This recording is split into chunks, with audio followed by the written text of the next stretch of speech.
Сәлем достар, бүгін сіздерге мына күмістерімді қалай жарқыратып тазалағанымды көрсеткелі отырмын. Бүгін сіздерге күмісті тазалаудың екі жолын көрсеткелі отырып. Бірінші жолы мына ыдысқа фольганы бүктеп салдым. Ас содасынан бір чай қасық саламыз. Енді қайнап тұрған суды құямыз. Мен жарты литрден азырақ па сондай су құйдым. Және сонымен қарата бір чай қасық фери болмаса кез келген ыдыс жуатын сұйықтарыңызды құя беруге болады. Міне бір чай қасық. Енді күмістеріңіздің бәрі мына фольга қағазының үстіне түсу керек. Сонда реакцияға түседі дейді. Міне күмістердің бәрін салып жатырмын. Көп ұстаудың қажеті жоқ. Бір минуттан азырақ ұстасаңыздар да болады. Міне шығарып көрсеңіздер білінеді. Міне күміс жарқырап шыға келді. Су қарайды.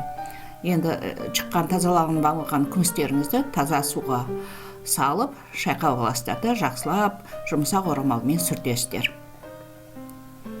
Міне бәрі тап-таза болып шыға келді.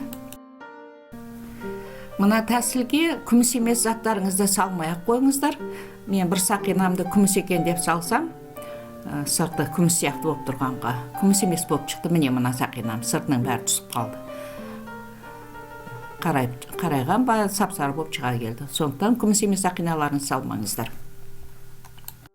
Енді менің мельхиор қарайып кеткен ыдыстарым бар. Соны мына тіс порошогы, тіс тазалайтын порошок. Соны мен тазалап жатырмын. Не көріп тұрсыздар, бірінші рет тазалап отырмын, көрейін деп. Тас, сақинамның тасы бар, натуральный тас дейді. Оны болмайды фольгаға салуға дейді.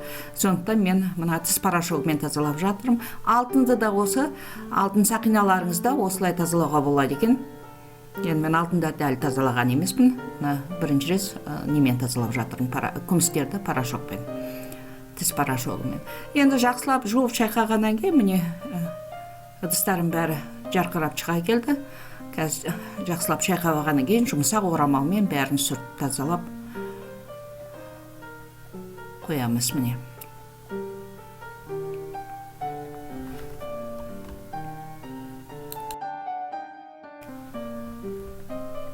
Міне тазаланған, екі әдіспен тазаланған жаңағы ыдыстарым, күмістеріме көңілім толды. Мына ыдыстарым әлі тазаланбаған. Сіздерге көрсетейін деп отырмын. Енді келесі жолы бұл ыдыстарды тазалайым. Міне күмістерім бәрі жарқырап шыға келді.